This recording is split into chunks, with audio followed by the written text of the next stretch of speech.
L'univers existera encore longtemps après notre disparition. Et cela signifie que nous allons manquer des événements vraiment importants. J'ai déjà parlé sur la chaîne d'événements qui se produiront dans un avenir proche. Des astéroïdes frappent la Terre et Saturne perd ses anneaux célèbres. Cette fois, je veux aller plus loin et plonger plus profondément qu'avant. Je vais vous emmener des milliards et des milliards d'années dans le futur et vous montrer des événements incroyables qui se produiront dans l'univers quand vous et moi ne serons plus là. Commençons dans un avenir proche. Cosmiquement parlant, les scientifiques ont émis l'hypothèse que la célèbre grande tache rouge de Jupiter disparaîtra au cours des prochaines centaines d'années, et peut-être même dans quelques décennies. La grande tache rouge est une immense tempête dans l'atmosphère de Jupiter. Elle fait rage depuis au moins 200 ans, et peut-être même plus longtemps. Et je veux vraiment dire massive. Elle est une fois et demie plus large que la Terre, et elle produit des vents atteignant près de 1000 km par heure. Mais elle était autrefois bien plus grande. Au 19e siècle, elle était environ 4 fois plus grande qu'aujourd'hui et elle continue de rétrécir chaque année. Alors que les tempêtes sur Terre ne durent donc que quelques semaines, cette tempête fait rage depuis des centaines d'années. Un jour, sans doute après notre départ, la tempête finira par disparaître. En avançant jusqu'à l'an 50 000, la Terre commencera à entrer dans une période terrifiante. Nous sommes actuellement dans une période interglaciaire, c'est-à-dire essentiellement le temps entre deux ères glaciaires. Et quand cela prendra fin, les choses vont devenir vraiment froides. Au cours des dizaines de milliers d'années suivantes, les températures mondiales chuteraient et de vastes portions de l'hémisphère nord seraient complètement recouvertes de glaciers massifs. Les calottes glaciaires s'étendraient, recouvrant une grande partie de l'Amérique du Nord, de l'Europe et de l'Asie. Ces glaciers en expansion retiendront beaucoup d'eau, entraînant une baisse du niveau de la mer pouvant aller jusqu'à 100 mètres. Les populations d'écosystèmes migreraient vers l'équateur, les déserts s'étendraient et les tropiques rétréciraient. Cela aurait un impact énorme sur la population, car l'agriculture deviendrait plus difficile et l'accès à l'eau douce un problème mondial.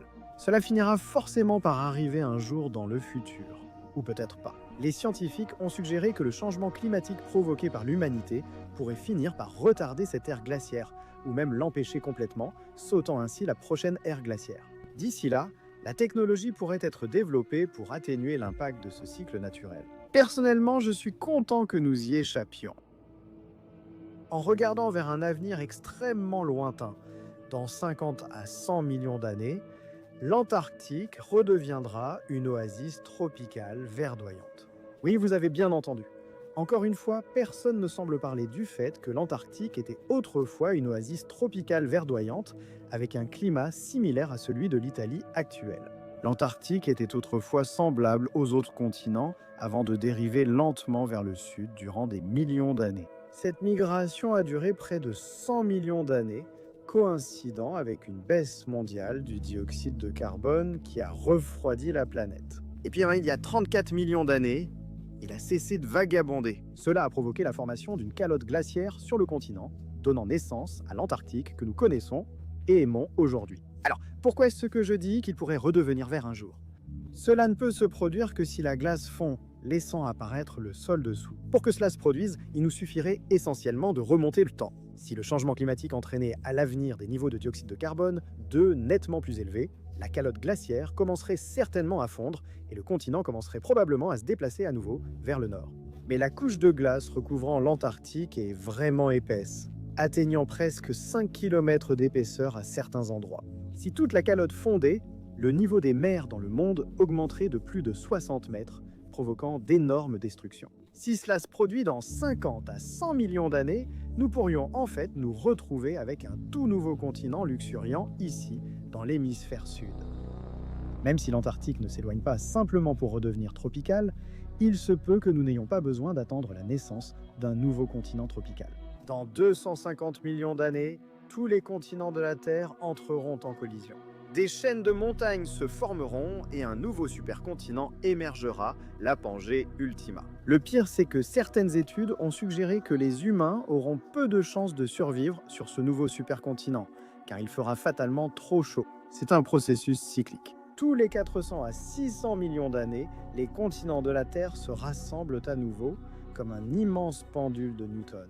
L'Australie serait voisine de la Chine, les Amériques seraient juste à côté de l'Afrique. Et l'Afrique serait plaquée contre l'Europe et l'Asie. Ce processus intense créerait toutes sortes de nouvelles chaînes de montagnes, potentiellement même plus grandes que l'Himalaya et le mont Everest. Le plus inquiétant, c'est que ce continent serait surchauffé par le dioxyde de carbone, libéré lors de la collision, provenant des volcans et sources thermales. Les températures moyennes sur tout le continent atteindraient 40 à 50 degrés Celsius. Combiné à une forte humidité, cela rendrait la survie des mammifères très difficile. Même si ce serait plutôt amusant de pouvoir conduire de New York à Londres puis à Sydney, je crois que je préfère un climat plus frais. Au cours du prochain milliard d'années, notre Soleil va changer, provoquant la fin de toute vie ici sur Terre. À mesure que notre Soleil vieillit, il devient de plus en plus lumineux chaque année. La luminosité augmente d'environ 10% chaque milliard d'années. Bien que cela paraisse minime, cela aura pourtant de grandes conséquences sur l'équilibre fragile de la vie sur Terre. Cette hausse de luminosité provoquera un effet de serre incontrôlable. Les températures lui vont flamber, la photosynthèse s'arrêtera et les océans s'évaporeront. C'est ce qui est arrivé à Vénus il y a des milliards d'années, et cela signera la fin de la vie sur Terre. Toutes les plantes seront baignées dans des radiations ultraviolets nocives, ce qui entraînera leur disparition. Toute la chaîne alimentaire s'effondrera, la production d'oxygène cessera et l'atmosphère deviendra toxique. Tous les animaux, y compris nous les humains, devront soit partir, soit périr. La Terre finira par perdre toute son eau de surface dans l'espace, ne laissant qu'un rocher sec et stérile, brûlé par un soleil toujours plus éclatant. Le compte à rebours commence ici. 3 milliards d'années pour quitter la Terre, sinon l'humanité périra. Et je pense que nous y parviendrons. Nous avons déjà détecté plus de 5000 exoplanètes. J'en ai déjà parlé plusieurs fois sur cette chaîne, alors allez voir ces vidéos. Mais au cours des 3 prochains milliards d'années, je suis assez confiant que l'humanité posera le pied et commencera à coloniser la Terre 2.0. Ce sera une étape majeure dans l'histoire de l'humanité.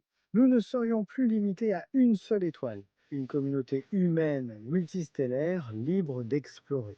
Ne vous y trompez pas, ce sera très difficile et exigera énormément de temps, de ressources et d'efforts. Avec 3 milliards d'années et la nécessité de quitter la Terre un jour pour survivre, je suis convaincu que nous y parviendrons. Les possibilités de destination sont infinies, avec des planètes aux anneaux 100 fois plus grands que ceux de Saturne. Des planètes où toute la vie végétale est rouge. Des planètes super habitables où l'humanité pourrait prospérer pendant des milliards et des milliards d'années. La liste est longue. Avec le lancement de nouveaux télescopes, nous découvrirons toujours plus d'exoplanètes incroyables. Le télescope spatial James Webb a déjà commencé à rechercher des signes de vie sur des mondes extraterrestres. Voici le fond diffus cosmologique. C'est un instantané de la première lumière émise dans l'univers juste après le Big Bang. C'est l'une des observations les plus importantes jamais réalisées par l'humanité. Et dans environ 100 milliards d'années, elle disparaîtra effectivement de notre vue pour toujours. C'est parce que l'univers est en expansion. Voilà comment cela fonctionne. En s'étirant, l'espace allonge aussi les photons du fond diffus cosmologique. On appelle cela le décalage Doppler. Actuellement, nous voyons le fond diffus cosmologique comme une lueur de micro-ondes, mais avec le temps, il continuera à se décaler de plus en plus loin dans le spectre électromagnétique, jusqu'aux ondes radio. Au bout de centaines de milliards d'années, ces longueurs d'onde seront tellement étirées, leur énergie diminuera à tel point qu'il nous faudrait un télescope de la taille et de la puissance d'un système solaire entier pour les détecter. Ainsi, un jour, notre faible image du Big Bang disparaîtra du champ de vision de tout observateur, enfermant cette information à jamais. Maintenant, nous faisons un bond si loin dans le futur que le temps devient essentiellement dénué de sens. Dans 100 000 milliards d'années, l'univers entrera dans une ère nouvelle et troublante. Les étoiles mourront et manqueront de carburant, plongeant le cosmos dans l'obscurité. Les étoiles sont un peu comme les fournaises de l'univers, forgeant de nouveaux éléments lourds, allumant les galaxies et les planètes, mais chaque étoile ne dispose que d'une quantité limitée de carburant. Un jour, la formation des étoiles cessera complètement, les dernières étoiles naîtront des gaz et poussières me restant. Plus l'étoile est grande, plus elle mourra vite. Les naines rouges, plus petites, s'éteindront lentement. Elles sont tellement efficaces qu'elles peuvent durer jusqu'à 10 000 milliards d'années. Mais finalement, elles finiront quand même par perdre face au temps. Sans étoiles brillantes, l'univers sera un endroit froid et solitaire, peuplé par les cadavres des étoiles restantes. Trous noirs, étoiles à neutrons et même naines noires. Après un quadrillion d'années, les premières naines noires de l'univers se formeront. Ces objets étranges sont si rares que les scientifiques Enquedis y sont convaincus qu'il n'en existe même pas un seul dans l'univers aujourd'hui. Les naines noires représentent l'état final ultime des étoiles comme notre Soleil. En se refroidissant pendant des milliards d'années, les naines blanches perdent toute leur énergie et n'émettent plus ni lumière ni chaleur. Au moment où ces objets commenceront à apparaître, l'univers se sera tellement étendu et sera devenu si froid que la température moyenne de l'ensemble de l'univers approchera du zéro absolu. C'est la température la plus basse qui puisse exister, et cela marque le début de la fin de l'univers. Mais il reste un type d'objet cosmique qui n'a pas encore vu le jour, les galaxies zombies. Ce sont des galaxies composées entièrement de trous noirs. Avec le temps, les trous noirs absorberont les naines noires et les étoiles à neutrons restantes. Les trous noirs sont les seuls objets aérés dans le cosmos dans l'obscurité totale. Bien qu'il n'y ait plus de lumière pour les illuminer, la gravité prendra le dessus, créant des galaxies zombies. Un trou noir supermassif central entouré de centaines de millions, voire de milliards de petits trous noirs en orbite autour de lui. Ces galaxies n'auront pas l'apparence des galaxies vibrantes que nous voyons aujourd'hui. Elles seront un rappel solitaire de ce qu'était autrefois un univers rempli de beauté et de vie. Et puis, l'univers finira finalement par disparaître. Les trous noirs s'évaporeront par rayonnement de Hawking, les protons se désintégreront et l'univers deviendra froid et silencieux pour l'éternité. Ou bien est-ce vraiment le cas? La fin de l'univers est un sujet immense et il existe plusieurs façons dont les astronomes pensent que l'univers pourrait se terminer. Donc je pense que cela mérite sa propre vidéo. Alors abonnez-vous pour ne pas la manquer.